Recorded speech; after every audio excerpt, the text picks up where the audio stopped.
नमस्कार, आप देख रहे हैं के न्यूज। मैं हूं आपके साथ सोनी चौहान। जनहित में आपका स्वागत है। जनहित में बात आज बारिश की, बारिश से होने वाली अव्यवस्थाओं की और अव्यवस्थाओं के बीच बारिश की वजह से जिस तरीके से संक्रमित बीमारियां अपने पैर पसार रही हैं और अस्पतालों की अव्यवस्थाओं का भी जिक्र।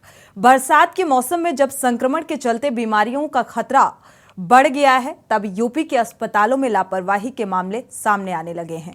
कहीं मरीज के खाने में छिपकली मिल रही है तो कहीं डॉक्टर मरीजों का चेकअप करने में लापरवाही बरत रहे हैं। जालौन में तो हदें ही पार हो गई। यहां अंधेरे में 2 महिलाओं का प्रसव करा दिया गया। सबसे पहले बात अंबेडकर नगर के महामाया राजकीय एलोपैथिक मेडिकल कॉलेज की, जहां मरीजों की जिंदगी के साथ खिलवाड़ का मामला सामने आया है। दरअसल मरीजों को परोसे गए खाने में मरी हुई छिपकली मिलने से हड़कंप मच गया और इसके बाद मरीजों ने भोजन करने से इनकार कर दिया। मरीजों को भोजन परोसने वाली फर्म की बड़ी लापरवाही ये रही कि जिस भोजन में छिपकली मरी थी उसी भोजन को सैकड़ों मरीजों को परोस दिया गया। प्लेट में मरी हुई छिपकली देख मरीजों और तीमारदारों के होश उड़ गए। भोजन में छिपकली देखकर तीमारदारों ने हंगामा करना शुरू कर दिया। राजकीय मेडिकल कॉलेज में मरीजों को परोसे जा रहे भोजन की गुणवत्ता को लेकर पहले भी कई बार मरीजों और तीमारदारों ने आपत्ति जताई है। ठेकेदारों द्वारा जहां भोजन की कम मात्रा परोसी जाती है तो वहीं दाल और सब्जी को लेकर भी शिकायतें लगातार बनी रहती हैं। मरीजों को जो दाल दी जाती है उसकी गुणवत्ता बेहद खराब रहती है। मरीज और तीमारदार गुणवत्ता को लेकर सवाल उठाते रहते हैं, लेकिन आरोप है कि कॉलेज जो प्रशासन है वो कार्रवाई के नाम पर ठेकेदार को संरक्षण देता है और ये लापरवाही लगातार सामने आती है। मामला जनपद जालौन से भी सामने आ रहा है, जहां पर स्वास्थ्य सेवाओं का हाल बेहाल हो चुका है। यहां पर लापरवाही की हदें पार हो गई। सरकारी अस्पताल में मरीज का अंधेरे में इलाज का वीडियो हो रहा है। वीडियो सामने आया, अंधेरे में इलाज किया जा रहा है। कोच सीएचसी में टॉर्च की रोशनी में 2 प्रसव करा दिए गए। पीड़िताएं दर्द से कराहती रहीं। 3 घंटे तक बिजली सुविधा नहीं मिली। और आपको बता दें कि महिलाओं के परिजन डिलीवरी के लिए कोच सीएचसी में लेकर पहुंचे हुए थे। अस्पताल में बिजली जाने के बाद जनरेटर भी नहीं चलाया गया। डिलीवरी रूम में अंधेरा होने पर स्वास्थ्य कर्मियों ने दोनों महिलाओं का टॉर्च की रोशनी में प्रसव करा दिया। जनरेटर स्टार्ट किया तो जनरेटर में डीजल नहीं रहा, 10-5 मिनट चला। अच्छा, तो अंधेरे मोबाइल में हुई डिलीवरी? हाँ। हाँ। तो ले जाके चिल्लानी फिर फोन में मार। अच्छा, सर को तब डॉक्टर साहब आए, तब डॉक्टर साहब आए, जब तब बिजली वाला हाउस पे गए। रात भर लाइट नहीं आई इधर? ना, पूरी बात बताओ आप। नहीं इधर आ गए जब जेट पार्ट में आ गए, जब लाइट आई। पहले नहीं आई? पहले उसे उधर रहते बर्थडे पार्ट में, तब लाइट नहीं आई। अंधेरे में 2 डिलीवरी अंधेरे में। 2 डिलीवरी अंधेरे में हुई है। हाँ।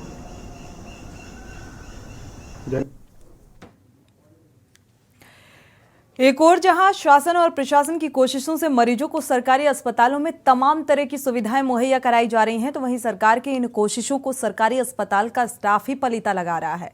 जिला अस्पताल मुरादाबाद में अपनी ड्यूटी से लापरवाह स्टाफ और मरीजों को देखने के वक्त नाश्ता कर रहे हैं और मरीजों को बाहर इंतजार करना पड़ रहा है।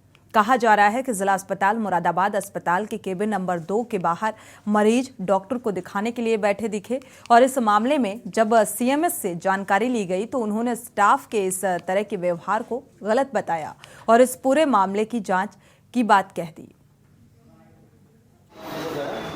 ये ड्यूटी टाइम पे नाश्ते करने का जो बताया गया है ये बिल्कुल गलत है और मैं इसमें स्वयं संज्ञान लेते हुए इसमें आवश्यक कार्रवाई करूंगी और मैं पता करती हूँ कि एक ऐसा क्यों हो रहा है और उन पर जो नियमानुसार कार्रवाई की जाए।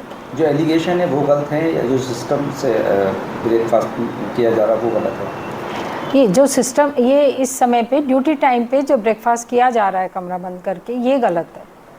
हाँ, कोई मैसेज देना चाहिए? मैं अभी पूरी तरह से इसमें सभी से अस्पताल के कार्यप्रणाली में सुधार लाने की कोशिश कर रही हूँ और पूरी तरह से सफाई व्यवस्था और मरीजों को सही उपचार मिले, ये मेरी प्राथमिकता है। तो अस्पतालें बद से बदतर होती जा रही हैं। लगातार सूबे के मुखिया बड़े बड़े दावे और योजनाएं इस तरीके से लाई जाती हैं। आज ही अगर मऊ और शामली का जिक्र करें तो बेहतरीन स्वास्थ्य सुविधाओं का जिक्र करते हुए और इस दिशा में एक प्रयास भी नजर आता है सूबे के मुखिया का। लेकिन ये कौन है, ये कैसे लापरवाही भरे अंदाज में जिस तरीके से जिम्मेदारी निभा रहे हैं हमारे डॉक्टर्स या स्वास्थ्य प्रबंधन, क्या ये जायज़ है? क्योंकि लगातार इसका खामियाजा मरीजों को भुगतना पड़ रहा है। हमारे साथ जगह जगह से जालौन, मुरादाबाद, अंबेडकर नगर से संवाददाता भी जुड़े हुए हैं, साथ ही कांग्रेस प्रवक्ता भी जुड़े हुए हैं। चंचल यादव जी जुड़ेंगे, सपा प्रवक्ता। आपसे कुछ ही देर बाद कांग्रेस प्रवक्ता राज शर्मा जी हमारे साथ जुड़े हुए हैं। स्वागत है आपका इस चर्चा में शामिल होने के लिए। साथ ही अंबेडकर नगर से शबी अब्बास जुड़े हुए हैं संवाददाता, मजीद अरमान जालौन से संवाददाता जुड़े हुए हैं। शबी अब्बास, आपका रुख कर लेते हैं। अरहम अली संवाददाता मुरादाबाद से जुड़े हुए हैं।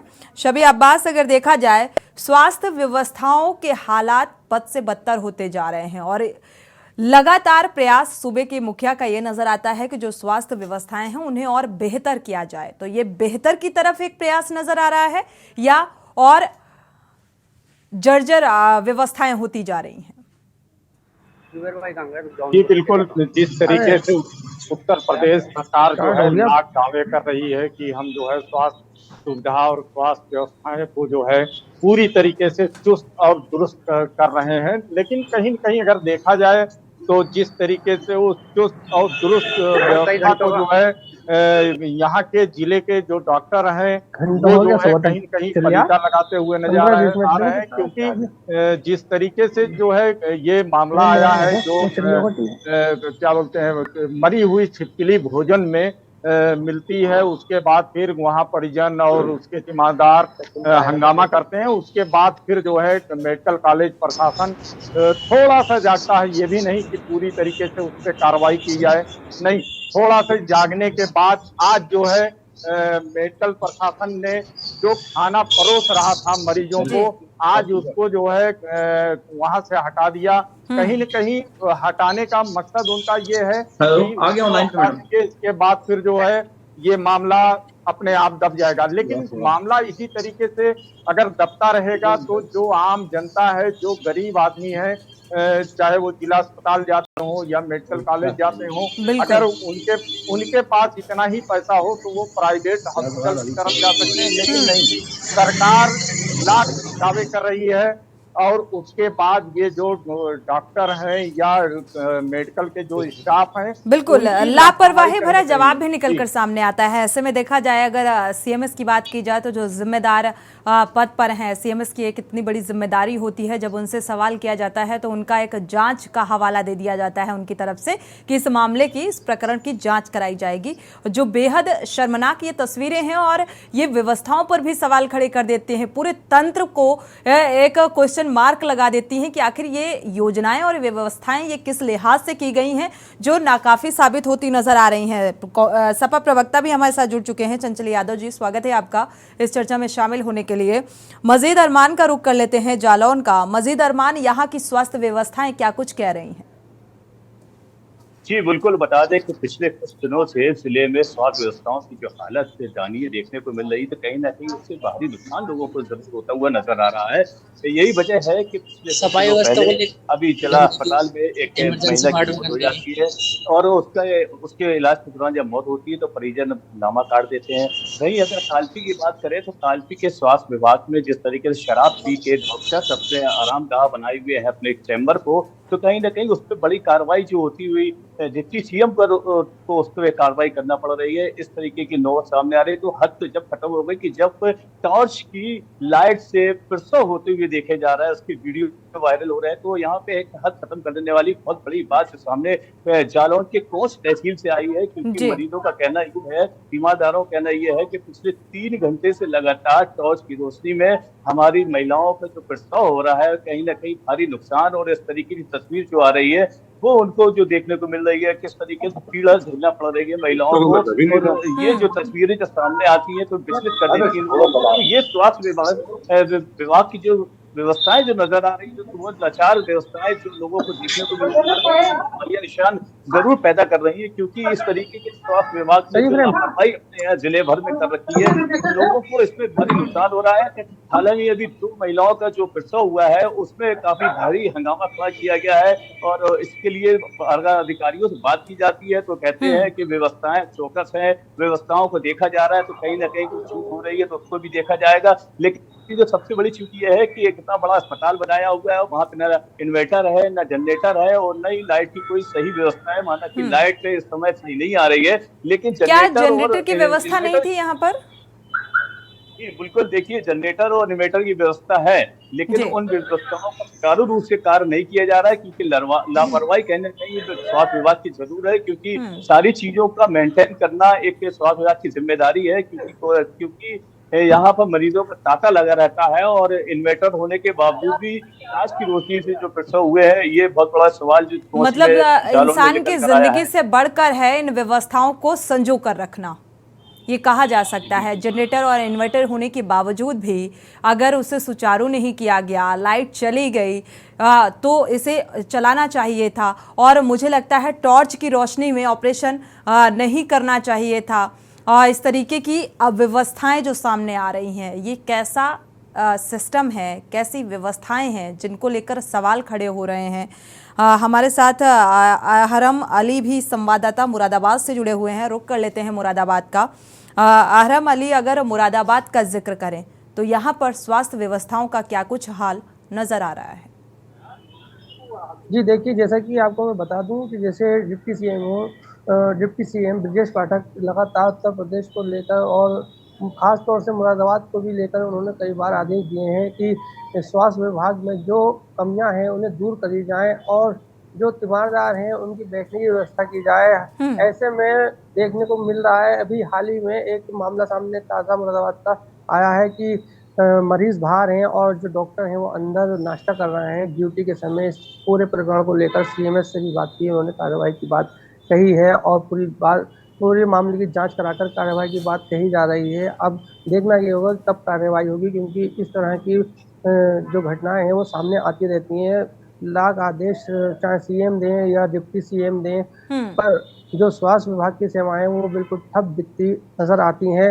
अभी हाल ही में ही एक जो मुरादाबाद के सीएमओ हैं उनका ट्रांसफर बरेली से मुरादाबाद पोस्टिंग हुई है, राजीव अग्रवाल। उन्होंने अभी तक जिला अस्पताल का निरीक्षण भी सही से नहीं किया है, और जो वहाँ पे सुविधाएं हैं उन्हें भी नहीं देखा, जो सुविधाएं होनी है उनका जायजा भी नहीं लिया। अभी बहुत सारे कार्य बाकी हैं, आगे जैसा भी देखा जाएगा उस तरीके से ये तमाम सुविधाएं कैसे होंगी ये तो वक्त ही बताएगा।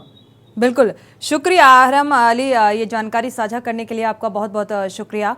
हमारे साथ कांग्रेस प्रवक्ता और सपा प्रवक्ता भी जुड़े हुए हैं। शुरुआत राज शर्मा जी आपसे कर लेते हैं। जगह जगह से अंबेडकर नगर, जालौन, मुरादाबाद की तस्वीरें, जो हालात हैं वो हमारे संवाददाता ने साझा किए, लगातार देखने को मिल रहा है। अभी आज ही की तस्वीर सामने आई जहां पर बेहतरीन स्वास्थ्य सुविधाओं को लेकर सीएम योगी आदित्यनाथ की गंभीरता नजर आई। उन्होंने करोड़ों की सौगात दी। मऊ और शामली जिले को मिशन निरामया का शुभारंभ किया गया। एक अच्छी मेडिकल शिक्षा, जो स्टूडेंट हैं इस विभाग में अपना करियर बनाना चाहते हैं, उन्हें एक अच्छी बेहतर शिक्षा मिल सके। लेकिन जो शिक्षा लिए हुए हमारे जिम्मेदार हैं वो शायद अपनी जिम्मेदारी की गंभीरता को नहीं समझ पा रहे हैं। क्या कहेंगे? सोनी जी, मैं सबसे पहले तो ये कहता हूँ कि मेरे लिए कहने के लिए कुछ बचा नहीं है, क्योंकि आपके चैनल के प्रतिनिधियों ने सारी बातों को बयान कर। सबसे बड़ी बात है कि आज के टाइम में जब ये ऐसा हो रहा है, कहीं छिपकली आ जा रही है, कहीं मेंढक आ जा रहे हैं, इस टाइम तो चैनल पे भारतीय जनता पार्टी के प्रवक्ताओं को आना चाहिए था, और अच्छा भी लगता कि आज जो छिपकली हुई और ये प्रवक्ता भारतीय जनता पार्टी के बोलते, और वो मेरे नेता कांग्रेस पार्टी के नेता राहुल जी को जिम्मेदार ठहराते। मैं कह रहा जिम्मेदारी दे देते, कम से कम चैनल में आके सुनते तो कि ये क्या इस प्रदेश में हो क्या रहा है। आपके प्रतिनिधियों ने छोटी सी बातें बताई। मैं आपको 2 जिलों की बात बता सकता हूं, फर्रुखाबाद और मैनपुरी। इनके डॉक्टर पूरे नहीं है। जहां 60 डॉक्टर होने चाहिए, 70-75 होने चाहिए, वहां 25 हैं, 1 सर्जन है। और ऐसे भी डॉक्टर्स हैं जो गाजियाबाद में रह के फरुखाबाद में काम करते हैं और 1.5 साल से उन्हें वार्ड बॉय ने नहीं मतलब सिर्फ इतना है कि भारतीय जनता पार्टी को आप दोष दे रहे हो, लेकिन जनता को समझना चाहिए कि इन लोगों को जो आपने सत्ता दी है वो सिर्फ धर्म के नाम पे दी है, काम के नाम पे नहीं दी है। इन्हें तो राम के नाम पे दे दी है। ये काम क्यों करें भला, इनको तो पता है। राजनीति और राजनेताओं के जरिए अगर देखा जाए तो ये बड़ा दुर्भाग्यपूर्ण है कि आम जनमानस की जो समस्या होती है वो राजनीति में तब्दील हो जाती है। अगर राजनीति से जुड़ा हुआ व्यक्ति है तो वो इन समस्याओं में भी अपना हित देखने लगता है, वो चाहे पक्ष हो और चाहे विपक्ष हो। मैं सोनी जी एक बात कहना चाहता हूँ, जब तक मेरे जैसी जनता, मेरे जैसा मतदाता धर्म के नाम पे वोट करता रहेगा, मेरे ही जैसा नेता कभी भी देश की जनता के लिए भला कार्य करने के लिए तैयारी नहीं करेगा। उसे तो पता है ना, उप मुख्यमंत्री जी को पता है। जब वो मान लो कि बरेली, मुरादाबाद, शाहजहांपुर, बदायूं, फरुखाबाद, मैनपुरी आएंगे, सारे मीडिया उनके पास पहुंचेंगे, वो कह देंगे हमने ये कर दिया, सुविधाएं ये दे दी। सुविधाएं कहने से नहीं होती। आप चलिए, दिक्कत क्या है, उत्तर प्रदेश में उप मुख्यमंत्री 2 हैं, मुख्यमंत्री 1 है, लेकिन तीनों एक दूसरे को नीचा दिखाने के लिए और पूरी भारतीय जनता पार्टी इलेक्शन जीतने के लिए एन कैन प्रकरण करती रहती है। वो क्यों देखे? मैं इसके लिए सबसे ज्यादा जिम्मेदारी देता हूं तो जनता को देता हूं। जनता फिर जय श्री राम नारा लग जाएगा, बस दे दो वोट उन्हें। आज क्या हो रहा है फिर, ये क्यों करे काम? चलिए, थोड़ा सा बदलाव यहाँ पर देखने को मिल रहा है। कांग्रेस के प्रवक्ता राज शर्मा जी जो आप कह रहे हैं कि जनता को दोषी मानते हैं, क्योंकि यहाँ पर आपने मुख्यमंत्री को, सूबे के मुखिया को दोषी नहीं माना और उप मुख्यमंत्री को दोषी नहीं माना, जनता को दोषी माना। मेरा कहने का मतलब ये नहीं कि वो दोषी नहीं है जी, भाई, उन्हें भी पता है, मुख्यमंत्री को पता है। मैं जाऊंगा, पीताम्बर पहनता हूं, मुझे वोट दे देंगे राज शर्मा, फिर मैं काम क्यों करूं? कर्नाटक में तो धर्म, इस आपने कहा धर्म के नाम पर वोट का जिक्र कर दिया, कर्नाटक में तो इसे दरकिनार कर दिया गया, वहां की जनता ने इसे नकार दिया और इसी वजह आप लोगों की सत्ता वहां पर आई, आप लोगों की जीत हुई। हमारी गलतियां रही होंगी कुछ, इधर सुन लीजिए, पहले भी रही थी, अब इनकी गलतियां हो रही हैं। मैं उत्तर प्रदेश की जनता से एक निवेदन करना चाहता हूं, ये देश विश्व में कई देश, ये प्रदेश विश्व में कई देशों से बड़ा है, इसकी लाज रख लो, अच्छे नेता को चुनो, और अगर चाहे वो मेरी पार्टी हो, चाहे वो समाजवादी पार्टी हो, चाहे वो भारतीय जनता पार्टी हो, काम ना करे उसके नेता को एक वोट ना दीजिए। मोदी जी आते हैं का मेरे नाम पे वोट दीजिए। बताइए, मोदी जी को सभासद का काम का क्या मतलब, मोदी जी को विधायक के काम का क्या मतलब? आप दीजिए वोट जो जनता का काम करता हो। ऐसे एमपी गिना दूंगा, 8-8, 9-9 बार के हैं भारतीय जनता पार्टी के। और ठीक है, खामियां पूर्ववर्ती सरकारों के कार्यकाल में भी रही और मुझे लगता है अभी भी ये खामियां, जो ये खामियों की खाई हैं, ये भरी नहीं जा सकी है। उम्मीद थी कि भर जाएगी लेकिन भरती हुई नजर नहीं आ रही है। हमारे साथ डॉक्टर विनोद पागरानी जी भी आईएमए के प्रेसिडेंट हैं, जुड़ चुके हैं। स्वागत है आपका इस चर्चा में शामिल होने के लिए। जोनल हेड दीपक चतुर्वेदी भी जुड़े हुए हैं। दीपक चतुर्वेदी का रुख कर लेते हैं, इसके बाद चंचल यादव जी आपका रुख करेंगे। दीपक चतुर्वेदी, अगर देखा जाए दीपक जी, तो यहाँ पर जो स्वास्थ्य व्यवस्थाओं के हालात नजर आ रहे हैं, क्या लगता है गंभीरता बढ़ती जा रही है? और अगर बढ़ती जा रही है तो ये लापरवाही भरी तस्वीरें क्यों सामने आ रही हैं? अनम्यूट करिएगा। जी, आपको बिल्कुल बताना चाहूंगा कि जिस तरह से प्रदेश सरकार में स्वास्थ्य सेवाओं को लेकर ये लगातार कोशिशें की जा रही हैं, मिनी मुख्यमंत्री जी जो हैं वो लगातार कई जिलों का दौरा करते रहते हैं और स्वास्थ्य सेवाओं को लेकर लगातार कोशिशें करते हैं कि कुछ न कुछ अच्छा किया जाए, सारी जितनी भी सुविधाएं हैं वो कायदे से सुचारू रूप से चल सके। लेकिन कहीं न कहीं स्वास्थ्य सेवाओं को लेकर जो ब्यूरोक्रेसी है, जो डॉक्टर्स हैं, जो स्वास्थ्य सेवाओं के लिए जिम्मेदार है, वो कहीं ना कहीं ऐसी कोई लापरवाहियां जहां पर हो जाती हैं जिनका खामियाजा जो है वो जनता को भारी रूप से उठाना पड़ता है और लगातार परेशानियों का सबब उनके लिए बनता जाता है। जी सोनी, बिल्कुल, व्यवस्थाएं जो व्यवस्थाएं हैं, अगर स्वास्थ्य सुविधाओं का जिक्र किया जाए तो यहाँ पर इजली कोई आसानी से एक मरीज को इलाज मुहैया नहीं हो पाता और ये बड़ा दुर्भाग्यपूर्ण है कि लाख कोशिशों के बावजूद भी हालात बद से बदतर होते नजर आ रहे हैं। चंचल यादव जी, आपका रुख करेंगे। जो हालात नजर आ रहे हैं स्वास्थ्य व्यवस्थाओं को लेकर, आप क्या कहेंगे? कमी किसकी देखते हैं? देखिए, सबसे बड़ी बात यह है कि मैं सबसे पहले तो आपको धन्यवाद करूंगा। धन्यवाद इसलिए कि जितने भी आज के समय में स्ट्रीम मीडिया है, चैनल, कोई भी जनता की समस्याओं को लेकर डिबेट नहीं करता है। मैं अक्सर करके देखता हूं, कम से कम आपका चैनल महंगाई से लेकर के, किसानों की समस्या से लेकर के, स्वास्थ्य समस्या से लेकर कम से कम डिबेट तो करता है। इसके लिए साधुवाद है। दूसरी बात है, आपने कहा कि जो है स्वास्थ्य समस्याओं को लेकर के, आपको याद होगा ये सरकार वही सरकार है जो 75 मेडिकल कॉलेज के ढिंढोरा पीटा करती है। हमने 75 मेडिकल कॉलेज बना दिया, हमने 2 एम्स बना दिया, ना जाने क्या क्या बड़ी बड़ी लच्छेदार बातें। लेकिन आज के समय की सच्चाई ये है कि पूरे प्रदेश में एक भी मेडिकल कॉलेज जो इन्होंने बनाया हो चला रहे हैं। 6 साल के ट्रिपल इंजन की सरकार इनकी है। इनको ट्रिपल इंजन भी सुनने में अच्छा लगता है। आज हालत यह है, मैं भी लोहिया से होके आया हूँ। मैं आपको लोहिया इंस्टीट्यूट लखनऊ में है, गोमती नगर में, जो हमारी पिछली सरकार ने उसको उच्चीकरण करने का काम किया। नेताजी ने उसको बनाने का काम किया। आज हालत बद से बदतर हालात से गुजर रहे हैं। ऐसा कोई दिन नहीं है जहां सैकड़ों पेशेंट को बेड न मिलने की वजह से जो है दिक्कतों का सामना करना पड़ता है। उनको प्राइवेट अस्पताल में जाना पड़ता है, समस्याएं इतनी हालत है। और दूसरी बात, जिस अस्पतालों में पहले 1 रुपए के पर्चे पे इलाज होगा, लोहिया में सारी की सारी जांचें फ्री थी, और ये सरकार आज के समय पैसे वसूली का एक बहुत बड़ा सिस्टम बना दिया अस्पतालों में। दूसरी बात आपने कही कि जो हमारे डिप्टी सीएम साहब हैं, उप मुख्यमंत्री, उप मतलब चुप, उप मतलब चुप, तो ये समझिए कि हमारे जो ब्रजेश पाठक जी हैं, जो हमारे दूसरे वाले जो उप वाले हैं, वो दोनों लोगों को चुप करा दिया गया हुआ। आपको याद होगा स्टार्टिंग में पाठक जी बहुत चक्कर लग, डेली घूमते थे अस्पतालों में और स्वास्थ्य समस्याओं को लेकर के बोलते थे कि ये दिक्कत है, वो दिक्कत है। तो मुख्यमंत्री जी ने बुलाया, इनको डांटा भी। कहा ये बताओ, पिछले समय भी हमारी सरकार थी, 2012-17 से लेके 22 तक भी हमारी सरकार थी, और स्वास्थ्य समस्याओं को लोग हमेशा डिबेट, हमेशा मीडिया बोला करते हो। तो ये चुप करा दिया गया पाठक जी को। लेकिन अब करे तो करे क्या बेचारे? अब डिप्टी सीएम साहब हैं, जाते हैं अस्पतालों में, जाते क्या है, किससे जाते हैं, उसको समझ में नहीं आता है। आज आपको बताऊं मैं कि किसी अस्पताल में चले जाओ, इतनी बद इंतजामी है जो कभी नहीं रही।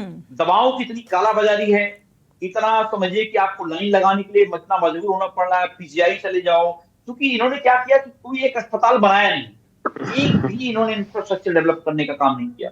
जो अस्पताल थे उसमें बेड बढ़ाने का काम नहीं किया, डॉक्टरों की भर्ती करने का काम नहीं किया। आज लोहिया के अंदर कई सारे डिपार्टमेंट जो डॉक्टर ही नहीं है, जगह ही नहीं, क्या करेंगे वो? तो आज बहुत सारी समस्याएं हैं, और ये सरकार जो कहने का मतलब चंचल जी, पूर्ववर्ती सरकारों के कार्यकाल में फिर भी स्थिति बेहतर रही है और अब मौजूदा हालात बद से बदतर हो गया है, यही कहना चाह रहे हैं आप? देखिए, मैं बताऊं, इसी मैं अकेले लखनऊ की बात अगर आपको बता दूं तो आप देखिए, आंकोलॉजी डिपार्टमेंट लोहिया के अंदर अलग से ब्लॉक बना, एकेडमिक ब्लॉक बनाया, पीजीआई के अंदर लीवर ट्रांसप्लांट की बिल्डिंग बनाई, किडनी ट्रांसप्लांट की बिल्डिंग बनाई, पीजीआई के अंदर इमरजेंसी वार्डों को बढ़ाया, और आपके बलरामपुर हॉस्पिटल का उच्चीकरण किया। आपको जो 100 बेड का अस्पताल आसियाना के साथ 300 बेड बनाया हमारी सरकार ने। आपको याद होगा राम सागर मिश्रा के नाम से 100 बेड का अस्पताल बक्सी तालाब विधानसभा के अंदर बनाया, मलिहाबाद में अस्पताल बनाया, चिनाहट के सीएसपी को आगे बढ़ाने का काम किया, 30 बेड का एक अस्पताल और बनाया इन्होंने बगल में ही। और आप आगे बढ़ोगे तो 200 बेड का मातृ शिशु अस्पताल बनाने का काम किया, और आप आगे बढ़ोगे पूरे एशिया का सबसे बड़ा कैंसर इंस्टीट्यूट बनाया। इतने बड़े बड़े प्रोजेक्ट पे काम हुए। लेकिन आज के समय में क्या सवाल है, मैं चैलेंज करता हूँ, क्योंकि भारतीय जनता पार्टी का प्रवक्ता तो आता ही है, कभी ऐसी डिबेट पे नहीं आएगा। जब बिल्कुल जुड़ेंगे, देरी से जुड़ेंगे, और हो सकता है ना भी जुड़े जी, जुड़ेंगे, इनवाइट किया गया है, देरी से जुड़ेंगे, हो सकता है ना भी जुड़े, लेकिन जवाबदेही तो बनती है, ऐसा नहीं है। हमारे साथ दर्शक जुड़े हुए हैं, उनकी राय साझा कर लेते हैं, इसके बाद वापस लौटते हैं। चंचल जी, अपनी बात को पूरा करिएगा। प्रेम जी चेन्नई से जुड़े हुए हैं, स्वागत है आपका। प्रेम जी, अपनी राय साझा कर सकते हैं। नमस्कार मैम। जी नमस्कार मैम, मैं खाली एक बात बोल रहा हूँ कि इतनी सौगातें दी जा रही है हर चीज के लिए, चाहे शिक्षा हो, चाहे स्वास्थ्य हो, चाहे सड़कें हो, चाहे कोई भी चीज के लिए, माने ये सौगात जो दी जा रही है, ये सौगात जो हमारे सीएम साहब या पीएम साहब जो दे रहे हैं, वो ये नहीं समझ रहे हैं कि ये सौगात मैं अपने आप दे रहा हूँ। वो समझ रहे हैं ये जनता का पैसा है, इनको दो। अगर ठीक हो गया तो वही है, नहीं ठीक होता है तो देखेंगे, करेंगे, अधिकारियों पर छोड़ देंगे। लेकिन सोचने की चीज है, जब आप 1 रुपया भी किसी काम के लिए लगाते हो, वो अगर आपके खून पसीने की कमाई हो तो आप देखते हैं कि वो काम खराब क्यों होगा। लेकिन ये हमारे पीएम और सीएम साहब ये नहीं सोचते हैं कि ये सौगात बांट दे रहे हैं वाई के लिए, लेकिन वो जनता का पैसा है, जनता के लिए लगाना है तो उसमें ठीक जगह बिल्कुल, लगाया कि नहीं आज की लगाया, जनता और क्यों नहीं बेहद लगाया, समझदार ये हो पूरी- गई है और बेबाकी के साथ अपनी बात भी जिस तरीके से दर्शक रख रहे हैं। शुक्रिया प्रेम जी अपनी राय साझा करने के लिए। अगले दर्शक सुरेश अवस्थी जुड़े हुए हैं कानपुर से, उनकी राय साझा कर लेते हैं। स्वागत है आपका, अपनी राय साझा कीजिए।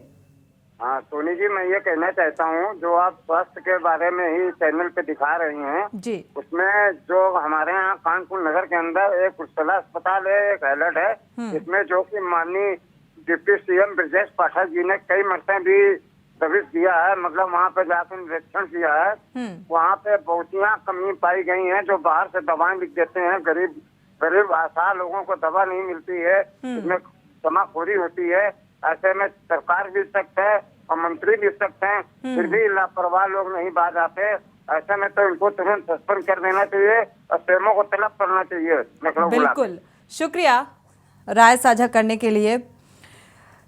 सिस्टम भी सख्त है और मंत्री भी सख्त हैं, मुखिया भी सख्त हैं, बावजूद इसके जो जिम्मेदार हैं उनकी तरफ से लापरवाही बरती जाती है। और आखिर क्यों बरती जाती है, ये एक बड़ा सवाल है। क्यों अपनी जिम्मेदारी को वो गंभीरता से नहीं ले पा रहे हैं और इसका खामियाजा मरीजों और तीमारदारों को भुगतना पड़ रहा है। वक्त स्वास्थ्य व्यवस्थाओं की बदहाली का जिम्मेदार किसे माना जाए, इसी बात को लेकर हम लगातार चर्चा कर रहे हैं। हमारे साथ खास मेहमान जुड़े हुए हैं, संवाददाता भी जुड़े हुए हैं, दर्शक जुड़े हुए हैं, उनकी राय पहले साझा कर लेते हैं। गिरीश जी जुड़े हुए हैं कानपुर से, स्वागत है आपका गिरीश जी, अपनी राय साझा कर सकते हैं। सरकार से ये प्रार्थना कर रहा हूँ कि सरकार ये सुविधाएं शब्द जो लगा है इसमें चिकित्सा सुविधाएं, स्वास्थ्य सुविधाएं, ये सुविधाएं शब्द हटाए इसमें से। और अब यहाँ इंडिसिप्लिन बहुत ज्यादा है, इसलिए चिकित्सा सेना या स्वास्थ्य सेना का गठन करे यहाँ पे अध्यादेश ला करके, और धीरे धीरे सबको ड्रेस में आना है और सबको स्वास्थ्य सेना के अंतर्गत काम करना है। डिसिप्लिन बिल्कुल सेना की तरह, तनख्वाह लेनी है तो सेना की तरह, काम करना है तो सेना की तरह। और वो भले ही उत्तर प्रदेश की सेना है लेकिन वो सेना की तरह इसको मेंटेन कराएं। लेकिन गिरीश जी, ये मेडिकल संस्था में मुझे नहीं लगता कि ये पॉसिबल हो पाएगा, क्योंकि जिस तरीके से इतनी बड़ी जिम्मेदारी को, जो अपनी जिम्मेदारी को गंभीरता से नहीं समझ रहा है, तो वो कैसे इस बात को समझेगा। और ये सब बहुत इम्पॉसिबल सा लगता है। शुक्रिया राय साझा करने के लिए। और जनहित में आगे बढ़े, इसी बीच बड़ी खबर से आपको रूबरू करा दें। अंबाला से बड़ी खबर मिल रही है। सीएम मनोहर लाल ने निरीक्षण किया है, तो बाढ़ प्रभावित क्षेत्रों का निरीक्षण किया, हवाई सर्वेक्षण किया, जहां पर जलभराव की स्थिति, राहत पहुंचाने का काम जारी किया जाए। अधिकारियों को दिशा निर्देशित भी किया है। तो हवाई सर्वेक्षण अंबाला से आपको खबर बता रहे हैं, क्योंकि लगातार हो रही बारिश से कई इलाके जलमग्न हो गए हैं। और इसको देखते हुए मुख्यमंत्री मनोहर लाल खट्टर ने बारिश से प्रभावित इलाकों का हवाई सर्वेक्षण किया है, ताकि लोगों तक राहत पहुंचाने का काम सुचारू किया जाए। और इसके लिए जिम्मेदार अधिकारियों को दिशा निर्देशित भी किया गया है, ताकि आम लोगों की समस्या का निराकरण हो सके।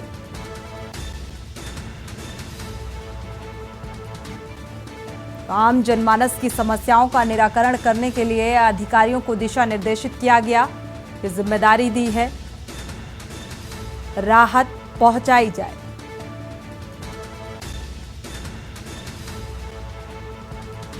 अंबाला से आपको खबर बता रहे हैं, क्योंकि हालात बेहद नाजुक बने हुए हैं और जो प्रभावित इलाके हैं उनका हवाई सर्वेक्षण किया है।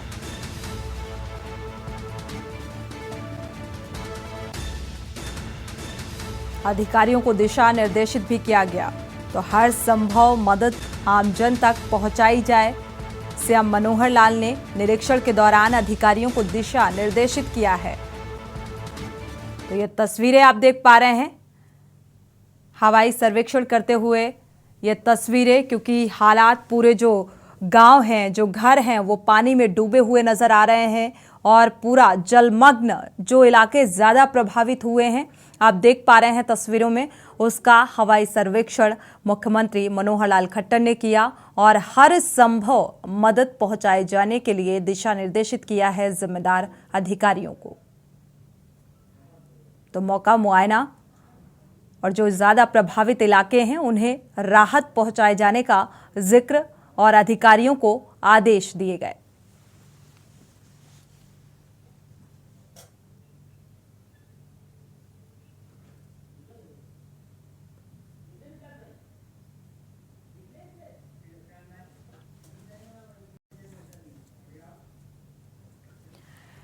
वापस लौटते हैं जनहित में। उमेश जैन दर्शक जुड़े हुए हैं, पहले उनकी राय साझा कर लेते हैं। स्वागत है आपका उमेश जी, अपनी राय साझा कर सकते हैं। हाँ जी, नमस्ते मैडम जी नमस्कार। मैं ये कहना चाह रहा था, जो हमारे प्रदेश में स्वास्थ्य सेवाओं का जो हाल है वो इसलिए बुरा है क्योंकि कोई भी डॉक्टर और कर्मचारी मरीज की तरफ ध्यान नहीं देता है। और नमस्ते मैडम। बिल्कुल उमेश जी, आपकी बात को समझ गए और पूरा सुना आपकी बात को। जो मरीज, जो डॉक्टर हैं और जो कर्मचारी हैं वो जिम्मेदारी को नहीं समझते हैं और ध्यान नहीं देते। शुक्रिया उमेश जी राय साझा करने के लिए। लेकिन ये जिम्मेदार अपनी जिम्मेदारी को कब समझेंगे, ये भी बड़ा सवाल है। हमारे साथ लगातार जोनल हेड दीपक चतुर्वेदी और शबे अब्बास संवाददाता अंबेडकर नगर से जुड़े हुए हैं। एक बार रुख करेंगे जोनल हेड का, इसके बाद डॉक्टर विनोद पागरानी जी का रुख करेंगे। दीपक जी, अगर देखा जाए यहाँ पर जो हालात बनते नजर आ रहे हैं, क्या कोई सुधार की उम्मीद की जा सकती है? जी सोनी, आपको बिल्कुल बताना चाहूंगा कि जिस तरह से प्रदेश सरकार स्वास्थ्य सेवाओं को लेकर जागरूक है और लगातार वो प्रयास कर रही है कि स्वास्थ्य सेवाओं को जो है वो बेहतर बनाया जा सके, आम जनमानस को जो है एक स्वास्थ्य के नाम पर अच्छी सुविधाएं दी जा सके, अच्छी दवाइयां दी सके, अच्छी मतलब मशीनरी के थ्रू जो है वो अच्छी तरीके से स्वास्थ्य सेवाएं उनको प्रोवाइड कराई जाए। लेकिन कहीं ना कहीं आपको बताना चाहूंगा कि जो यहाँ पर दीपक, यहाँ पर आकलन भी कर लिया जाता है। पूर्ववर्ती सरकारों का जिक्र करें या जो भी सत्ता में रहा या प्रेजेंट टाइम का जिक्र कर लें तो आकलन भी हो जाता है कि क्या स्वास्थ्य व्यवस्थाएं पहले बेहतर थी या फिर अब बेहतर हैं, अगर कंपेयर किया जाए। इन कंपैरिजन अगर हम बात करेंगे तो स्वास्थ्य सेवाएं जो है वो आज की डेट में बहुत कुछ काफी सुधार हुआ है। आप लगातार देखिए जो स्वास्थ्य केंद्र है, जो जाके चाहे वो सीएससी हो, चाहे पीएससी हो, चाहे जिला अस्पताल हो, स्वास्थ्य सेवाओं में लगातार सुधार हो रहा है, मशीनरी में काफी सुधार हो रहा है। लेकिन कहीं ना कहीं कुछ घटनाएं ऐसी हो जाती हैं जिनको लेकर वो एक जो पेशेंट्स होते हैं, पेशेंट्स को काफी दिक्कतों का सामना करना पड़ता है। जैसे ही बीते दिनों में की बात करें कि अपने यहाँ एक डॉक्टर थे, डॉक्टर जावेद थे, जिनका एक हॉस्पिटल था, एम खान हॉस्पिटल था, जहां पर वो बच्चे का जो है वो तोतने का ऑपरेशन करवाने गए थे और उसका जो है उन्होंने खतने का ऑपरेशन कर दिया हुआ है। लेकिन लगातार इसके ऊपर जो है काफी विवाद भी उठा। बिल्कुल, ये जो गलतियां हैं, ये जो गलतियां हैं या इससे लापरवाही की जाए, हो सकता है आईएमए के जो अध्यक्ष हैं या जो और भी मेरी बात हुई तो उनको इस बात से आपत्ति भी हो जाती है कि आप लापरवाही शब्द का इस्तेमाल नहीं कर सकते, लेकिन लापरवाही बढ़ती जाती है और इसी को गलती और लापरवाही कहते हैं कि आप ऑपरेशन किसी चीज़ का कराने जाते हैं और डॉक्टर से गलती से किसी और चीज़ का ऑपरेशन हो जाता है और खामियाजा एक मरीज को भुगतना पड़ता है, उसे पूरी जिंदगी उसका सामना करना पड़ता है। ऐसे हालात भी नजर आते हैं। एक बार माजिद अरमान का रुख कर लेते हैं। माजिद अरमान, यहाँ पर टॉर्च की रोशनी में ऑपरेशन करने का जो मामला आया है, इसमें जो अस्पताल प्रबंधन है उसकी क्या कुछ प्रतिक्रिया निकलकर सामने आई? क्या तीमारदार कार्रवाई की मांग कर रहे हैं? जी बिल्कुल, आपको बता दें कि जिस तरीके से जो भी घटनाएं सामने आती हैं उसको कहीं ना कहीं लिपापोती करने की कोशिश जरूर की जाती है। यही वजह है कि इस पे जो कार्रवाई होना है वो कार्रवाई नहीं हो पाती है। हालांकि तीमारदार जो है उन्होंने अपने माध्यम से जो कुछ कर सकते थे उन्होंने किया। हालांकि शिकायत की है, आला अधिकारियों से उन्होंने बातचीत की है कि इस तरीके से हमारे मरीजों के साथ जो कार्य हो रहा है वो नहीं होना चाहिए, और जिस तरीके से हमारा मरीज तड़पता रहा, 2-4 घंटे परेशान रहा, गर्मी में रहा, ये सारी चीजों की शिकायत जब लेकर पहुंचते हैं तो वो जांच जैसी बातें, आदेश जैसे बिल्कुल एक देते हैं कि सरकारी आज का विषय है। बयान सीएमएस और सीएमओ का रटा हुआ निकलकर सामने आ जाता है या फिर जवाबदेही से बचते हुए नजर आते हैं। शुक्रिया इस तमाम जानकारी को साझा करने के लिए मौजूद अरमान। दीपक चतुर्वेदी जी, आपका भी बहुत बहुत शुक्रिया इस जानकारी को साझा करने के लिए। डॉक्टर विनोद पागरानी जी आईएमए के प्रेसिडेंट हमारे साथ जुड़े हुए हैं। डॉक्टर विनोद पागरानी जी, आपका रुख करेंगे। अगर देखा जाए स्वास्थ्य महकमे को और सुविधाओं से सुसज्जित करने की ओर एक प्रयास सूबे की मुखिया का नजर आता है, लेकिन क्या आपको लगता है कि जो हमारे डॉक्टर्स हैं वो जिम्मेदार हैं और अपनी जिम्मेदारी को समझ रहे हैं, निभा रहे हैं? देखिए, मुझे वैसे आज का विषय नहीं पता किस बात पे डिस्कशन चल रहा है, लेकिन जो सवाल आपका है उसका मैं जवाब देता हूँ। डॉक्टर्स की लापरवाही का जी, आज कुछ इंसिडेंट हुआ, उस पर डिस्कशन। बिल्कुल बिल्कुल। अंबेडकर नगर से एक मामला सामने आया, जालौन का मामला सामने आया, जहां पर टॉर्च की रोशनी पर ऑपरेशन किया गया 2 प्रसूताओं का।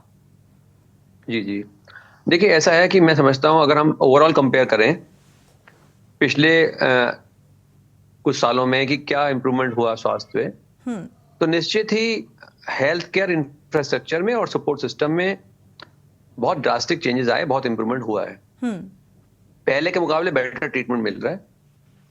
और अगर हम आयुष्मान योजना भी देखें तो आयुष्मान योजना, आप किसी अच्छे बड़े प्राइवेट हॉस्पिटल में एक आयुष्मान योजना से आप अच्छा इलाज करा पा रहे हो, ये बहुत बड़ी चीज है। क्योंकि हम रेगुलर उसका योजना का लाभ बरेली में भी काफी डॉक्टर्स के द्वारा दिया जा रहा है। और फिजिकली बड़े बड़े कितनी सहूलियत मरीज को मिल पा रही है? हम इंफ्रास्ट्रक्चर का जिक्र बाद में कर लेंगे। हम टेक्निक हमारी बेहतर हुई है, इस बात से इत्तेफाक रखते हैं। नहीं, मरीज की सहूलियत बता रहा हूं कि एक घुटने बदलने का ऑपरेशन जो 1 लाख से 1.5 लाख के बीच में होता है और बड़े शहरों में वो 2.5 से 3 लाख होता है, तो वो अपना छोटे शहर में घुटना बदलना, कूल्हा बदलना, पथरी के ऑपरेशन, तमाम तरह के आईसीयू के इलाज वो अपने निःशुल्क करा पा रहा है। ये बड़ा मदद है किसी गरीब आदमी के लिए। पहले ऐसा गरीब आदमी तो परेशान नजर आ रहा है, सरकारी हॉस्पिटल जाता है वो लाइनों में खड़ा नजर आता है, उसे वो सुविधाएं नहीं मिल पा रही हैं। आते हैं राज शर्मा जी, आते हैं चंचल जी, आपके पास भी आते हैं, बात पूरी होने दीजिए। प्रोसेस है, इम्प्रूवमेंट एक कंटिन्यूअस प्रोसेस है जी। वो ऑन ऑफ सिस्टम नहीं है, लगातार स्वास्थ्य सुविधाएं बेहतर हो रही हैं। क्योंकि मैं एज आई प्रेसिडेंट आपको बता रहा हूँ, ठीक है, जो हम लोग प्राइवेट नर्सिंग होम में फील भी कर रहे हैं। इवन गवर्नमेंट इंस्टीट्यूशंस में पहले के मुकाबले बेटर ट्रीटमेंट मिल रहा है। पहले के मुकाबले डॉक्टर ज्यादा बैठ रहे हैं, देख रहे हैं। तो अगर हम कंपैरेटिव करें तो पिछले कुछ सालों में चीजें बहुत अच्छी इंप्रूव हुई हैं। और क्योंकि ये इम्प्रूवमेंट हुआ है, लेकिन मुझे लगता है ये माइनर इम्प्रूवमेंट है। तभी ऐसी अगर ऐसा होता, मुझे लगता है ऐसा इम्प्रूवमेंट हुआ है कि डिक्रीजिंग ऑर्डर में जा रहे हैं। जी, आते हैं चंचल जी, मैं बताता हूँ आपको। देखिए, आप ऐसा कह सकते हैं, लेकिन मैं बताऊं अगर आपका, क्योंकि हम फर्स्ट हैंड उसे फील कर रहे हैं। अगर पहले हो सकता है आपके आसपास, आपके इर्द गिर्द बहुत बेहतरीन चीजें हों, आप उस माहौल में हैं और आप अपनी जिम्मेदारी बखूबी निभा रहे हैं। डॉक्टर विनोद पागरानी जी आईएमए के प्रेसिडेंट हैं आप, इसलिए बतौर आप एक डॉक्टर का बचाव के लिहाज से मत बोलिए, आप आज सिस्टम का बचाव मत करिए। आप, मुझे लगता है जो तस्वीरें सामने आ रही हैं उस पर आप बेबाकी से बोल सकते हैं। और अगर जिम्मेदारी के साथ हमारे डॉक्टर्स अपनी जिम्मेदारी को समझ रहे हैं तो ऐसी तस्वीरें सामने नहीं आनी चाहिए। टॉर्च की रोशनी में ऑपरेशन करने का मतलब समझते हैं आप? मैं आपको उसका जवाब देता हूं टॉर्च की रोशनी का। मैं बताता हूं, जब हमारी कॉलेज में ट्रेनिंग हुई थी 2001 में, जब हम एमएस ऑर्थोपेडिक कर रहे थे जी, तो यूपी के हर मेडिकल कॉलेज में और यूपी के हर हॉस्पिटल में और इनफैक्ट पूरे देश में ये रिचुअल था कि जब लाइट जाती थी और जनरेटर चलने में कभी टाइम लगता था, बैकअप आने में टाइम लगता था जी, तो जूनियर डॉक्टर के हाथ में बड़ी बड़ी टॉर्चर रहती थी। वो आज भी एक प्रथा रहती है। मैं ये नहीं कहता जैसे कोई लाइट का एकदम ब्रेकडाउन हुआ और कोई बड़ा ऑपरेशन चल रहा है मान लीजिए, और एकदम से इन्वर्टर का बैकअप, एकदम जनरेटर बैकअप नहीं आ पाया, कोई फॉल्ट हो गया इलेक्ट्रिसिटी में, तो हमेशा टॉर्च रखी जाती है, बड़ी टॉर्चें। हम लोग एज ए जूनियर रेजिडेंट जब यहाँ पर तो मोबाइल का टॉर्च का भी इस्तेमाल कर लिया जाता है। नहीं, वो तो एक अलग बात हो गई। मैं एक बात जो आपने टॉर्च की बात की उसका जवाब दे रहा हूँ। ये 2001 की बात बता रहा हूँ, तब सरकारें भी और रही होंगी। मैं तो एक न्यूट्रल बात कर रहा हूँ, एज ए डॉक्टर बता रहा हूँ। टॉर्च, बड़ी टॉर्चें हमेशा ओटी में एज ए बैकअप रखी जाती हैं। अचानक पावर फेलियर हो गया, तो मरीज का मान लीजिए हम कोई नस पकड़ रहे हैं, खून बह रहा है, वहां से रोक रहे हैं, तो जब तक वो जनरेटर चल रहा है, बैकअप आ रहा है, इन्वर्टर चल रहा है, तब तक तो हमें उसका जीवन बचाना ही बचाना है। तो टॉर्च जलाना कोई पाप नहीं है, मैं कहूंगा टॉर्च तो एक बैकअप तरीका है। अगर किसी की पूरी सर्जरी टॉर्च में हुई है और मान लीजिए वहां पूरा इलेक्ट्रिसिटी फेलियर था, डेफिनेटली एक बड़ी चीज है, वो एक छोटी चीज नहीं है। क्या कारण है उसका एक इन्वेस्टिगेशन का कॉज है। लेकिन अगर हम कहेंगे टॉर्च में सर्जरी हो रही थी, torch for a short time use होती रही है, बहुत फ्रॉम टाइम इमेमोरियल। प्रसूताओं का ऑपरेशन इतना सेंसिटिव, आप समझ सकते हैं इन्फेक्शन हो सकता है बहुत। आप मुझे नहीं पता कि विषय क्या है, कि ऑपरेशन शुरू से आखिर तक टॉर्च में हुआ या बीच में इमरजेंसी में 5 मिनट की टॉर्च चलाई गई, ये तो मुझे नहीं पता। लेकिन मैं आपको टॉर्च का एक बैकअप बता रहा हूँ। फॉर इमरजेंसी बैकअप कभी कभी एकदम से लाइट क्रैश हो गई तो आपके हाथ में वहां टॉर्च रहती थी। एक it has been a ritual from very beginning. ठीक है, मुझे पता नहीं क्यों लगता है कि आईएमए के जो अध्यक्ष होते हैं या पूर्व अध्यक्षों से बात करो तो वो एक बचाव करते हुए नजर आते हैं। मुझे पता नहीं क्यों ये बार बार ये बात फील होती है। ठीक है, आप जिम्मेदार हैं, लेकिन इसका मतलब ये नहीं कि सारे डॉक्टर्स जिम्मेदार हैं। नहीं, मैं ये खाली कहना चाह रहा हूँ, अगर जिस चीज को आप खुद एक्सपीरियंस कर रहे हो तो आपको उसे प्लस एंड माइनस सब पता होता है।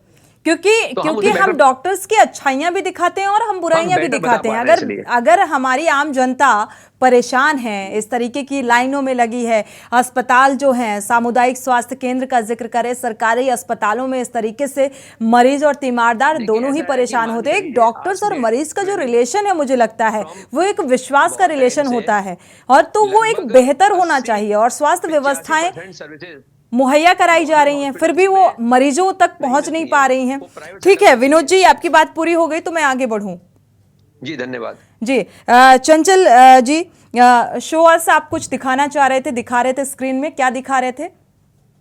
जी देखिए, मैं बताऊं आपको कि पर डे अगर आप पेपर उठा के देखो तो हर जिले से जिला अस्पतालों की, आपने कहा कि जनरेटर समय लगता है, अब बताओ 2-2 घंटे 3-3 घंटे लाइट नहीं आ रही है। मैं आपको बताता हूँ, ये घटना है महोबा की है, और ये बेवर जिले का है।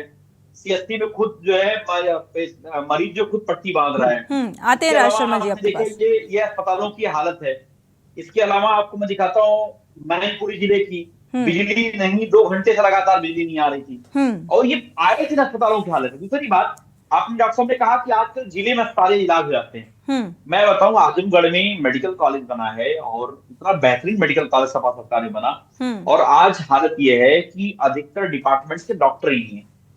वहां पे जो व्यवस्थाएं थी, हमारे आदरणीय मुख्यमंत्री 18-18 घंटे मेहनत करते हैं, वहां का बहुत सारे इक्विपमेंट उठा के लेके चले गोरखपुर, लेकिन वहां पे जो इक्विपमेंट थे वो अभी आज तक नहीं पहुंच पाया है। और आज आजमगढ़ जिला अस्पताल की हालत यह है कि आदमी कोई वहां ना जाकर के आज लखनऊ आना चाहता है, वहां जाता ही नहीं है। अगर इस तरीके से मेडिकल कॉलेजेस को जो बने हुए पहले से हैं, अगर उसी को सही कर दिया जाए तो कम से कम बहुत सारे इलाज आपके जिला अस्पताल जिले लेवल तक हो जाएंगे, तो उसको बाहर किसी बड़ी जगह नहीं जाना पड़ेगा। आज ये हालत है कि अगर किसी को हल्की भी दिक्कत होती तो आजमगढ़ में मैं आपको मेडिकल कॉलेज है, वहां इतनी बद इंतजामी है, शायद डॉक्टर साहब जानते होंगे, इनको जानकारी भी होगी, लेकिन कुछ मजबूरियां कहकर की भी कुछ सारी बातें नहीं कर सकते। तो इसी तरीके से आप जो सवाल बार बार पूछ रही थी कि भाई आप आईएमए के प्रेसिडेंट हैं कैसे, तो ये कुछ बहुत सारी बाउंड्री होती है हर इंसान की, भाई हमें मतलब जो सरकार के साथ चलना भी है। तो ये आपको बताया, जिला अस्पतालों की हालत यह है कि बद से बदतर हालात से गुजर रहे हैं, और बिजली की समस्या को लेकर 6 साल में सरकार ने कोई काम नहीं किया। तो बिजली की डिमांड बढ़ी है, तो जब बिजली डिमांड बढ़ी है, सप्लाई है नहीं आपके पास, तो ऑब्वियस सी बात है कटौती हो रही है। अस्पतालों में तो कोई ऐसा दिन नहीं है जो 4-5-6 घंटे कटौती ना हो रही हो। अब वो तो क्या हालत होगी जहाँ पे पेशेंट बिल्कुल बैकअप होता है, जनरेटर होते हैं, इन्वर्टर होता है, इतनी तैयारियां रहनी चाहिए, सुख सुविधाएं इसीलिए होती हैं। इंफ्रास्ट्रक्चर का जिक्र भी कर रहे थे, तो मुझे लगता है अब पहले से बेहतरीन की दिशा में एक प्रयास है, तो ये सारी चीजें अवेलेबल होती हैं। बस ये है कि उसका यूटिलाइज कब और कहाँ कैसे करना है, ये एक जिम्मेदार व्यक्ति को पता होना चाहिए। राज शर्मा जी, आपका रुख कर लेते हैं। हालांकि राजनीति में देखा जाए तो हमारे कार्यकाल में ये हुआ, तो मुझे लगता है उसे सजो कर रखना चाहिए, उसे आगे बढ़ाते रहना चाहिए, जैसे अभी जिक्र कर रहे थे। तो लेकिन राज शर्मा जी, आपसे हमारा सवाल यही है कि आखिर ये जो व्यवस्थाएं हैं स्वास्थ्य महकमे में, इसका जिम्मेदार किसे माना जाए? क्योंकि हम ये भी नहीं कह सकते कि यहाँ पर प्रयास सूबे के मुखिया का नजर नहीं आ रहा है। आज ही उन्होंने मऊ और शामली को करोड़ों की सौगात दी। मैं सोनी जी सबसे पहले तो आपको एक चीज बताऊंगा, एक कहावत है, all is well that ends well. जब धरातल में कुछ अच्छा ही नहीं हो रहा, आप हार गए, आपकी कोशिश किस काम की रही? अभी डॉक्टर साहब को मैं सुन रहा था और मैं डॉक्टर साहब को बहुत अच्छी तरह जानता हूँ। ये भोले भाले हैं और ये थोड़ा सा मजबूर भी है, नहीं कह सकते। 2001 से आज 22 साल हो रहे, 22 साल में आज टॉर्च में रख के रहे। देखिए आपने राजीव उसको इन्वर्टर होता है। आपने मेरी बात को गलत मरोड़ के पेश कर रहे हैं। ये सरकार मैंने ये नहीं कहा, मैं ये नहीं कहा कि टॉर्च जस्टिफाइड है। मैं कह रहा हूँ मेरे को विषय भी नहीं पता कितना लंबा टॉर्च चली है। सोनी जी मैं खाली बैकअप बता रहा हूँ। अमित जी में होगी आपके पास। ठीक है डॉक्टर विनोद जी, आते हैं आपके पास, बात पूरी कर लेने दीजिए। ऑपरेशन पे डिलीवरी होते समय टॉर्च का इस्तेमाल करा। इस प्रदेश में कोई ऐसा व्यक्ति है जो इसकी जिम्मेदारी लेना चाहता है? अगर ना ले पा रहे हो तो मैं ही ले लेता हूं जिम्मेदारी। आखिर लेना तो पड़ेगा ना। कौन लेगा जिम्मेदारी बताइए आप? ये जिम्मेदारी किसकी है? सूबे की मुखिया की है, उप मुखिया की है। ये लोग जिम्मेदारी ले। और मैं आपको एक चीज बता दूं, फर्रुखाबाद ले लो, मैनपुरी ले लो, बदायूं ले लो, बरेली का डिस्ट्रिक्ट हॉस्पिटल ले लो, वहां पे डॉक्टर्स ही कहते हैं कि अगर हमें भी कोई अपने जान पहचान को मेडिसिन देनी होती है तो हम बाहर से लेते हैं। वहां बाहर की मेडिसिन 3 दिन में सही करेगी और अगर डिस्ट्रिक्ट हॉस्पिटल से ले ली तो वहां पे सही होगा 10 दिन में। मैं झूठ बोल रहा हूं तो बता दीजिए डॉक्टर साहब। मैं जानता हूं आप भोले, आपकी मजबूरी आप नहीं कह सकते, जानते हैं। देखिए आप नहीं कहेंगे, शायद आपको गलत तो है ना, शायद आपका शब्दों का चयन कुछ और होना चाहिए। भोला भाला तो नहीं कह सकते आप। ठीक है। भोला भाला या इस फील्ड में भोले भाले लोग होते भी नहीं है। विनोद जी आप जवाब दे सकते हैं, आप कह सकते हैं अपनी बात। जी राज शर्मा जी, आपकी बात कंप्लीट हो गई। ठीक है जी। और मैं निश्चित ये कहूंगा, ग्रेजुअली पिछले कई सालों में इम्प्रूवमेंट तो हेल्थ सर्विसेज में हुआ है, चाहे पब्लिक सेक्टर हो चाहे प्राइवेट सेक्टर हो, और मरीज उसको बेनिफिट हो पा रहे हैं। ये मैं इसको जस्टिफाई नहीं कर रहा हूँ। जो इंसिडेंस हुआ है टॉर्च वाला, कहीं से भी जस्टिफाइड नहीं हो सकता। ये बात गलत तो गलत है, लेकिन वो कितनी देर के लिए हुआ मुझे उसको डिटेल नहीं पता। वो टॉर्च खाली बैकअप के लिए थी या पूरी सर्जरी टॉर्च में हुई, आई डोंट नो। तो पूरी सर्जरी टॉर्च में हुई, डिलीवरी टॉर्च में कराई गई, और इसके बाद जनरेटर भी होता है, इन्वर्टर भी होता है। डॉक्टर विनोद जी, मैं मानता हूं कि अगर पूरी सर्जरी, लेकिन उसे चालू नहीं कराया जाता है। वो खैर एक जस्टिफाइड चीज नहीं है, टॉर्च में हो रही है तो वो एक जस्टिफाइड चीज नहीं है। वो एक this is not the proper way जो करा जाए, और मरीज के संग ये नेग्लिजेंस काउंट होगी डेफिनेटली, तो कोई दो राय नहीं है। और सबसे बड़ी बात, हर दूसरे दिन ऐसे एक तस्वीर सामने आ जाती है और फिर हम कहते हैं कि स्वास्थ्य सेवाएं सुविधाएं जो हैं वो बहुत बेहतर हो चुकी हैं। तो बेहतर हैं तो वो दिखनी चाहिए। नहीं, बेहतर है, दिख रही हैं। और एक बात ये भी है कि समय के संग क्या है कि हर चीज की उपलब्धता भी है, सोशल मीडिया भी है, चीजें अब हर त्रुटि सामने आना आसान है पहले के मुकाबले। और सबसे बड़ी बात है, जनहित में अक्सर ऐसे मसलों को हम उठाते हैं, इनवाइट भी करते हैं बीजेपी प्रवक्ताओं को, फोन किया जा रहा है, लगातार फोन किया जा रहा है पिछले 40 मिनट से, लेकिन बीजेपी प्रवक्ता हैं कि फोन उठाने का नाम नहीं ले रहे हैं। लेकिन एक तरफ जल भराव की स्थिति से, लगातार हो रही बारिश से आम जनता बेहाल है, परेशान है।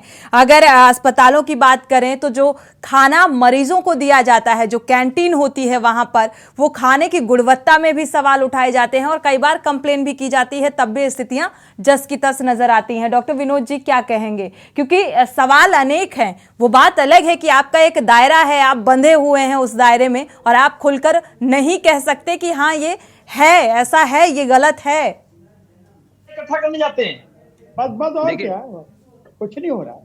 देखिए जैसे कुछ नहीं हो रहा है, कुछ नहीं हो रहा है, खत्म हो गया है ये प्रदेश। और दूसरी बात मुझे ऐसा लगता है, और नहीं तो प्रोटोकॉल मेंटेन करने के चक्कर में बहुत सारे डॉक्टर जो इनके हवा भगत में लग जाते होंगे, वो और नहीं उठा नहीं करते हैं मेरे ख्याल में। जी आते हैं चंचल जी, एक दर्शक जुड़े हुए हैं, उनकी राय साझा कर लेते हैं, इसके बाद विनोद जी आपका रुख करेंगे। देश बंधु जी जुड़े हुए हैं कानपुर से, स्वागत है आपका, अपनी राय साझा कर सकते हैं। मैडम नमस्ते। जी नमस्कार मैडम, हैलेट में हम गए थे आपका इलाज कराने जी, जी, तो हमारी उम्र है 63 साल की। तो मैडम जो है वो यहाँ पे पर्चा बनवाया, फिर जो है दवाई उन्होंने नहीं दी, बोले कि दवाई वाई यहाँ नहीं मिलती है। डॉक्टर साहब से भी शिकायत की तो बोले कि नहीं मिल रही, तो हम क्या करें। और वहाँ पे जनरेटर तक नहीं चलता है। ठीक है, ये अव्यवस्थाएं हैं, ये दर्शक हैं, ये किसी राजनीतिक पार्टी के नहीं हैं, ये किसी सत्ताधारी उसमें नहीं है कि कार्यकर्ता हो, नेता हो जो इस तरीके की प्रतिक्रियाएं दे रहे हैं या राय साझा कर रहे हैं। शुक्रिया देशबंधु जी राय साझा करने के लिए।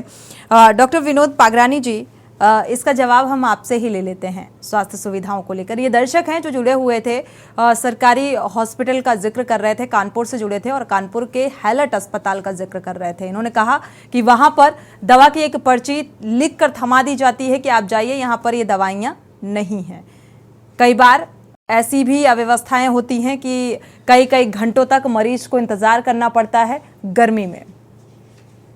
ये बात हो सकता है वहाँ सही हो, मैं कमेंट नहीं कर सकता क्योंकि मैं उसकी जानकारी मेरे पास नहीं है जी। लेकिन मैं कह सकता हूं कि इसमें कोई दो राय नहीं है कि सरकारी अस्पतालों में भीड़ काफी है और भीड़ जब होती है तो डेफिनेटली वेट भी करना पड़ता है और उस चीज में समय लगता है व्यवस्थाओं में। मैं खाली जो मेरा खुद का एक्सपीरियंस बहुत गवर्नमेंट हॉस्पिटल का तो नहीं है, पेशेंट का फीडबैक ही आता रहता है जो हमारे पास तो पेशेंट पूरे शहर से हर जगह से और जिलों से भी रोटेट हो रहा है। तभी आप बखूबी जिम्मेदारी के साथ नहीं कह पा रहे हैं क्योंकि सरकारी अस्पतालों की जो हालत है, जो मरीज वहां पर परेशान होते हैं, हम उन परेशानियों का जिक्र कर रहे हैं और इसीलिए हम सवाल उठा रहे हैं कि आखिर ये जिम्मेदारी कौन लेगा कि भाई ये व्यवस्थाएं चुस्त दुरुस्त होनी चाहिए। बाकायदा इसके लिए योजनाएं भी हैं, सूबे के मुखिया भी लगातार इस बात की हिदायत देते रहते हैं, दिशा निर्देशित करते रहते हैं, डिप्टी सीएम निरीक्षण करते हैं, जायजा लेते हैं, बावजूद इसके हालात इतने बदतर होते जा रहे हैं। कौन इस जिम्मेदारी को लेगा? चंचल जी, फाइनल कमेंट आपका ले लेते हैं। ये पहले से इम्प्रूव हुई है और ग्रेजुअल इम्प्रूव हो रही है। अभी चंचल जी जैसे मुझसे पूछ रहे थे मेडिकल कॉलेज में, बदायूं मेडिकल कॉलेज में बताता हूँ, बदायूं मेडिकल कॉलेज में जब वो स्टार्ट हुआ था तो वहाँ फैकल्टी बहुत ना के बराबर थी। फैकल्टी की कमी आज भी है, ये बात मानते हैं? नहीं, बहुत इम्प्रूव हो गई है, अब बहुत इम्प्रूव हो गई है। ठीक है चंचल जी, डिपार्टमेंट में वहाँ बहुत काम हो रहा है क्योंकि वहाँ ऑर्थोपेडिक काफी आते रहते हैं। एक चीज बताइए, ठीक है, जो हमारे मुख्यमंत्री जी और बीजेपी के नेता और हमारे आदरणीय प्रधानमंत्री अक्सर करके बोला करते हैं कि उत्तर प्रदेश 75 मेडिकल कॉलेज बन के तैयार हो गए, ये बन कहाँ पे रहे और ये कहाँ पे सुविधाएं दे रहे हो आप? और जो अस्पताल, जो हमारे जो मेडिकल कॉलेज बने हुए हैं, आज अभी आपने देखा होगा लोहिया इंस्टीट्यूट के बाहर कल छात्रों ने जिस तरीके से धरना प्रदर्शन किया है, कि कितनी दुर्भाग्य, कितनी शर्म की बात है। बिल्कुल, लेकिन विनोद जी इस बात का जवाब नहीं दे पाएंगे। राज शर्मा जी, 2 शब्दों में इस लापरवाही का जिम्मेदार किसे माना जाए?